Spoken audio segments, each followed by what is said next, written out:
Asian tiger بنے گا، تو Asian tiger کیا مطلب یہ ہے کہ یہ ایشیا میں جو ترقی پذیر ممالک ہیں ان سے بھی بہت پیچھے رہ گیا معیشت کے اعتبار سے، فوجی اعتبار سے، عسکری اعتبار سے ہم نے بھارت جیسے دشمن کو جو ہم سے معیشت میں بہت زیادہ طاقتور ہے اس کو بہت بڑی شکست دی تھی 1 سال پہلے، جس پر پوری قوم سراہتی ہے فیلڈ مارشل عاصم منیر کو اور پاکستانی فوج کی پوری کمانڈ کو۔ سیاسی قیادت کو بھی سلیوٹ کیا جاتا ہے کہ انہوں نے جس یکجہتی کے ساتھ اپنی فوجی قیادت کا اور پاک فوج کا ساتھ دیا، اس کی وجہ سے ہی ہم نے بھارت جیسے دشمن کو شکست دی، اور آج بھی مودی جیسا شخص جو ہے وہ اپنے زخم چاٹ رہا ہے، اور خطرہ تو یہ ہے اور خدشہ ہے کہ وہ پھر حملہ کرنے کی یا پھر کوئی ایسی حرکت کرنے کی کوشش کرے گا، لیکن پاکستانی فوج پوری طرح تیار ہے۔ لیکن اصل معاملہ یہ ہے کہ کیا ہم نے اپنی معیشت کی ترقی کے لیے کوئی اقدامات ایسے کیے ہیں جس کے نتیجے میں ہم پاکستان کو ایک طاقتور ملک بنا سکیں، کیونکہ اگر کسی ملک کی اکانومی کمزور ہوگی تو وہ ملک ترقی نہیں کر سکتا۔ ہماری برآمدات پیداواری عمل نہ ہونے کی وجہ سے نہ ہونے کے برابر ہیں درآمدات کے مقابلے میں، یعنی برآمدات اور درآمدات کا امپورٹ اور ایکسپورٹ کا توازن جو ہے ہمارے ہاتھ سے نکل چکا ہے، اور ہمیں کوئی ایسی راستہ بھی نظر نہیں آتا جس کے ذریعے ہم سمجھے کہ ہم اپنے اس توازن کو درست کرنے میں کامیاب ہو سکیں۔ ہمارا تجارتی خسارہ بہت زیادہ بڑھ چکا ہے، یہ بڑے بہت گمبھیر قسم کے مسائل ہیں۔ ہمارا جو توانائی کا اور پانی کا ایشو ہے یہ الگ سے بڑے معاملات ہیں۔ ہم جتنا پیسہ آئی پی پیز کو دیتے ہیں، ہم جتنا پیسہ ان کو گردشی قرضے جو ہمارے اوپر ہو جاتے ہیں اس پہ دیتے ہیں، اور گیس کا جو بل ہمارے اوپر بن جاتا ہے، اور یہ ایسے معاملات ہیں جس میں ہماری ناسمجھی نے یہ سب کچھ ہمارے سامنے کیا۔ اس میں ہمارے موجودہ حکمران بھی شامل تھے جب انہوں نے یہ معاہدے کیے تھے، اور جو معاہدے کیے وہ آج پاکستان کے لیے مصیبت بن چکے ہیں، اور ان سے نکلنے کا کوئی راستہ ہمیں نظر نہیں آتا۔ اس سے بھی الگ ایک بات اور یہ ہے کہ ہمارا جو آبادی کا بم ہے یہ یوں سمجھیں کہ یہ پھٹنے والا ہے۔ آبادی کا جو پھیلاؤ ہے یہ ناقابل تصور حد تک خطرناک ہے۔ اس ریجن میں نہیں بلکہ دنیا بھر میں جو آبادی کی شرح ہے اس میں اضافے کے لحاظ سے سر فہرست ہے۔ یہ وہ معاملات ہیں جن کو اصل میں حل کرنے کی ضرورت ہے۔ پھر ایک بڑی سیاسی جماعت جس کا میں نے ابھی ذکر کیا کہ وہ 9 مئی کے کرائسس، 9 مئی کے بحران کی ذمہ دار بنی، وہ اس سارے سسٹم سے الگ تھلگ ہے۔ اس سیاسی جماعت کے وہ لوگ جو کہ ملک کے موجودہ سیاسی دھارے میں آنا چاہتے ہیں، ان کو سیاسی دھارے میں لانے کی کامیاب کوشش نہیں کی جا رہی، یہ بھی ایک الگ سے بڑا ایشو ہے۔ اگرچہ یہ تمام چاروں معاملات ایسے ہیں جن پر ہم الگ الگ پروگرام کر سکتے ہیں، لیکن تھوڑا سا اس کا اگر ہم آج کی گفتگو میں جائزہ لیں تو ہمیں بہت ساری چیزیں واضح ہوں۔ دیکھیے، جب تک کوئی ملک اپنے پیداوار کو، اپنی پروڈکشن کو بڑھاتا نہیں ہے، یہ ممکن ہی نہیں ہے کہ وہ کسی جگہ پہ مقابلہ کر سکے۔ ہماری جو اس وقت برآمدات ہیں وہ $30 بلین کے قریب ہے، یعنی یہ وہ ہمارا ہدف ہے جو پچھلے 15-20 سال سے ہم یہیں پہ گھوم رہے ہیں۔ حکومت کوئی بھی ہو، کسی کی بھی آئے، اس سے زیادہ برآمدات ہماری نہیں ہوتی۔ اس کی ریزن کیا ہے؟ کبھی ہمارا کوئی وزیر خزانہ آتا ہے، کبھی ہمارے کوئی پالیسی ساز آتے ہیں، ہر کوئی آ کے اپنا چورن بیچتا ہے، ہر کوئی آ کے اپنی باتیں بتاتا ہے، لیکن بیسیکلی ہمارے پاس یا تو وہ سسٹم نہیں ہے، ہمارے پاس وہ حکمت عملی نہیں ہے، یا ہمارے وہ سکلز ہی نہیں ہیں جس کی وجہ سے ہم اپنے ملک میں ایسے پیداواری یونٹ لگا سکیں جہاں سے ہم ویلیو ایڈڈ چیزیں جو ہیں وہ ایکسپورٹ کریں اور ملک میں ڈالر آئیں۔ ہم نے اپنی ساری توجہ ترسیلات زر پر رکھی ہوئی ہے۔ ہم سمجھتے ہیں سعودیہ سے پاکستانی اتنے پیسے بھیج دیں گے، یو اے ای سے پاکستانی اتنے پیسے بھیج دیں گے، امریکہ اور یورپ سے جو پاکستانی وہاں پہ گئے ہوئے ہیں وہ اتنے پیسے بھیج دیں گے، لیکن کیا یہ مسئلے کا حل ہے؟ یہ مسئلے کا حل نہیں ہے۔ ہماری حکومت کو اور بالخصوص شہباز شریف صاحب کو اس بارے میں غور کرنا چاہیے کہ اگر ہم اپنی برآمدات کو بہتر نہ کر سکیں اور جو ٹارگٹ آپ مقرر کر دیتے ہیں $50 بلین کا، اس کی جانب آپ ایک قدم بھی آگے نہ بڑھائیں اور یہ ٹارگٹ مقرر کر دیں، تو اس کو کون سنے گا، کون سمجھے گا، کون اس پر عمل کرے گا، کون آپ پر یقین کرے گا؟ کوئی نہیں یقین کرے گا۔ اور اگر ملک کی معیشت جو ہے یہ اسی طرح ڈوبتی رہی، قرضوں کا بوجھ بڑھتا رہا، تو پھر یہ ذہن میں رکھیے کہ آپ نے جت مرضی کارنامے سر انجام دیے ہیں، عوام ان کو یاد نہیں رکھتے۔ عوام کو 2 وقت کی روٹی چاہیے۔ لوگ بھوک سے مر رہے ہیں، لوگ بے روزگاری کی وجہ سے اپنے گھروں میں بیٹھے ہوئے ہیں۔ نوجوانوں کی اتنی بڑی تعداد جو پاکستان میں آبادی کے تناسب سے کہا جاتا ہے کہ دنیا میں شاید واحد پاکستان ایک ایسا ملک ہے جہاں کوئی تقریباً ایک بڑی تعداد یوں سمجھ لے کہ 10 کروڑ کے قریب ایسے لوگ ہیں جو ینگسٹرز میں جن کا شمار ہوتا ہے، وہ لوگ بیٹھے ہوئے ہیں، لیکن ان میں روزگار کتنے لوگوں کے پاس ہے؟ آپ پچھلے 1 سال کا تجزیہ کر لیں، 2 سال کا تجزیہ کر لیں، کتنے لوگوں سے روزگار جو ہے وہ چھن گیا ہے، کتنے لوگ اپنے اپنے گھروں میں بیٹھے ہوئے ہیں اور ان کے پاس نہ سرمایہ ہے، نہ کوئی کام ہے، نہ کوئی اسکل ہے۔ ہم نے کوئی اسکل کے لیے بھی کوئی ایسے پروگرام شروع نہیں ملک میں کیے۔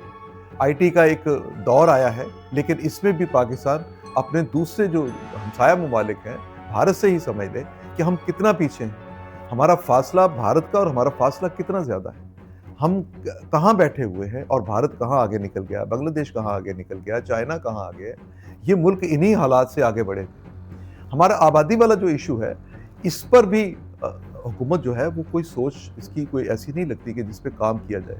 ہمارے مذہبی جو اسکالرز ہیں، جو علماء ہیں، وہ اس بارے میں عوام کو کوئی آگہی نہیں دے رہے، وہ خاموش بیٹھے ہوئے ہیں اور یہ سمجھا جا رہا ہے کہ آبادی میں اضافہ رحمت کی علامت ہے۔ یہ رحمت کی علامت جو ہے، کیا یہ زحمت نہیں بن چکی؟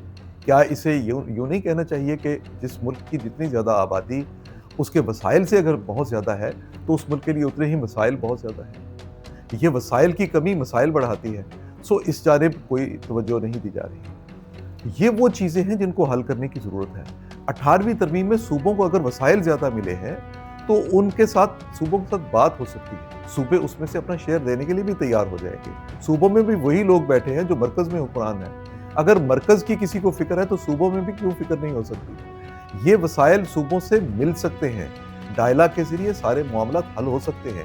اس بجٹ سے پہلے چیزوں کو IMF کے مطالبے پر یا خود اپنی خواہش سے اس کو حل کیا جا سکتا ہے، لیکن اس کے لیے آپ کو ایک ول کی ضرورت ہے، آپ کو ڈیلیور کرنے کی ضرورت ہے، آپ کو وہ کام کرنے کی ضرورت ہے جس میں عوام کو یہ نظر آئے کہ ہمارے حکمران سنسیئرلی آپ سے ٹیکس وصول کرتے ہیں، اگر تو اس ٹیکس کو آپ کے اوپر خرچ کرتے ہیں۔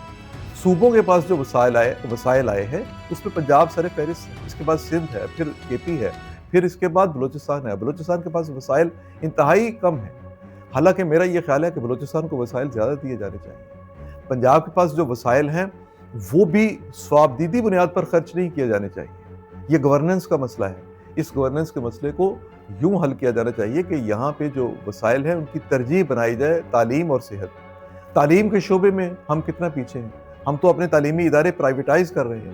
جو ہمارے سرکاری ادارے ہیں ان کی پرائیویٹائزیشن کی جا رہی ہے، جس کا نتیجہ یہ نکل رہا ہے کہ ایک عام بچہ، غریب آدمی کا، کم آمدنی رکھنے والے کا بچہ جو ہے، اس کے لیے یہ ذرائع بھی بند کیے جا رہے ہیں کہ وہ کچھ تعلیم حاصل کر سکے۔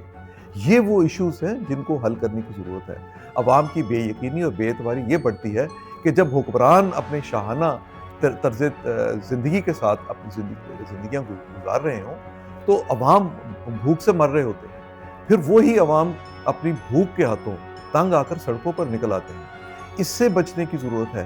سسٹم اس کو تبدیل کرنے کی ضرورت ہے کہ عوام کو خوشحال بنانے کے لیے ہمارے حکمران کیا کر سکتے ہیں۔ آپ دیکھیے کراچی میں جو واقعہ چند روز پہلے ہوا تھا، اس واقعے میں ہمیں بہت سبق پوری قوم کو ملتا ہے کہ لوگوں نے پروٹوکول کی گاڑیاں روک لی، اس کے درمیان میں سے گزرنا شروع کر دیا، انہوں نے پروٹوکول کی پرواہ نہیں کی۔ جب یہ خوف اٹھ جائے اور یہ خوف بھیجا پیدا کیا جاتا ہے، یہ پروٹوکول بلا وجہ لیے جاتے ہیں۔ کوئی ہیلی کاپٹر پہ اپنے گھر سے پرائم منسٹر ہاؤس تک جاتا تھا، کوئی گاڑیوں کی لمبی قطاریں لگا دیتا ہے۔ جب عوام یہ سارا کچھ دیکھتے ہیں تو عوام پھر اس کو برداشت نہیں کرتے۔ سو اس وقت کے آنے سے پہلے جب عوام سڑکوں پر آئے، جب عوام احتجاج کرے تو ہمارے حکمرانوں کو ہوش کے ناخن لینے چاہیے۔ ان کو سوچنا چاہیے کہ ان کو مسائل کے حل کے لیے جو ایک مخصوص مدت ملی ہے اس میں جائیں، نہ کہ کسی کا کاؤنٹ ڈاؤن شروع کروائیں۔ ایک شخص کو آپ فارغ کر دیں گے، ایک پارلیمنٹ کو آپ فارغ کر دیں گے، کسی صوبے کی حکومت کو فارغ کر دیں گے، خواہ وہ پنجاب ہو یا سندھ ہو۔ یہ افواہیں پنجاب کے بارے میں بھی اڑائی جا رہی ہیں، یہ بھی بلا وجہ ہے۔ پنجاب میں بہت اچھے کام ہو رہے ہیں، ان کاموں کو سراہا جانا چاہیے، لیکن پنجاب میں بھی جو حکومت ہے، مریم بی بی کی جو حکومت ہے، ان کو اپنی ترجیحات کو مزید بہتر بنانے کی ضرورت ہے۔ بلدیاتی ادارے مضبوط کرنے کی ضرورت ہے۔ گراس روٹ لیول پر آپ کو وسائل جو ہے وہ دینے کی ضرورت ہے۔ جو آپ NFC ایوارڈ کے ذریعے لیتے ہیں، صوبے جو کچھ لیتے ہیں، اس کو اگر آپ نیچے جو یونین کونسل کی سطح تک آپ نہیں پہنچائیں گے تو عوام پھر اس پہ آپ پر اعتراض کرے گی۔ یہ ایشوز اور ساتھ ہی ساتھ ایک ایسی پولیٹیکل پارٹی جس کا میں نے ذکر کیا کہ جس نے 9 مئی کیا تھا، وہ ساری پارٹی سسٹم سے باہر ہے۔ اس کا مطلب ہے کہ عوام کی ایک بہت بڑی اکثریت اس سسٹم کا حصہ نہیں۔ وہاں جو لا تعلقی پائی جاتی ہے، اس لا تعلقی کو ختم کرنا چاہیے۔ یہ ہمارے وہ ایشوز ہیں جن کو اگر ہمارے حکمران سوچیں کہ ہم نے ان کو حل کرنا ہے تو میرے خیال کے مطابق آپ مسائل کو حل کر سکتے ہیں۔ نہ تو کسی کو 2 عہدے دینے سے ملک کے مسائل حل ہوں گے، نہ 3 عہدے دینے سے مسائل حل ہوں گے، نہ فیلڈ مارشل ایوب خان کا دور واپس لانے سے مسائل حل ہوں گے۔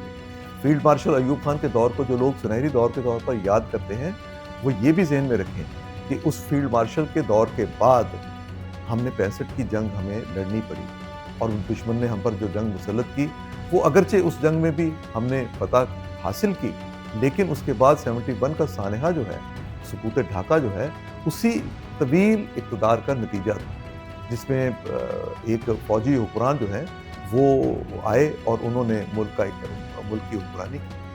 سیاسی عمل سے ساری قوم باہر ہو گئی اور نتیجہ ملک دولخت ہونے کی صورت کے سامنے آیا۔ معاملات یہ ہیں کہ مسائل کو حل کریں۔ یہ 18ویں ترمیم، یہ نئے انتظامی یونٹ، یہ کسی کو ایوان صدر سے باہر نکالنا، یہ کاؤنٹ ڈاؤن شروع کرنا، یہ پارلیمنٹ کی مدت رکھنا، یہ ایک ایسا نظام لے کے ملک میں آنا جہاں پہ نئے انتظامی یونٹ بن جائیں گے، جہاں صوبے تقسیم ہوں گے، اس پر بات ہونی چاہیے، اس پر بات کی جا سکتی ہے، لیکن یہ سارا کچھ وہ نہیں ہے جو حقیقی مسائل ہیں۔ حقیقی مسائل صرف یہی ہیں کہ آپ کی معاشی پالیسیاں کیا ہیں، آپ عوام کو ڈیلیور کیا کرتے ہیں۔ اگر آپ عوام کو ڈیلیور کرنے میں کامیاب ہو جائیں اور اپنی معاشی پالیسیاں درست کر لیں تو اس ملک میں یہ جتنی باتیں، جتنی افواہیں ہو رہی ہیں یا اڑائی جا رہی ہیں، ان سب کا کلا کما کیا جا سکتا ہے۔ آج کی ولاگ میں اتنا ہی، باقی اگلے پروگرام میں گفتگو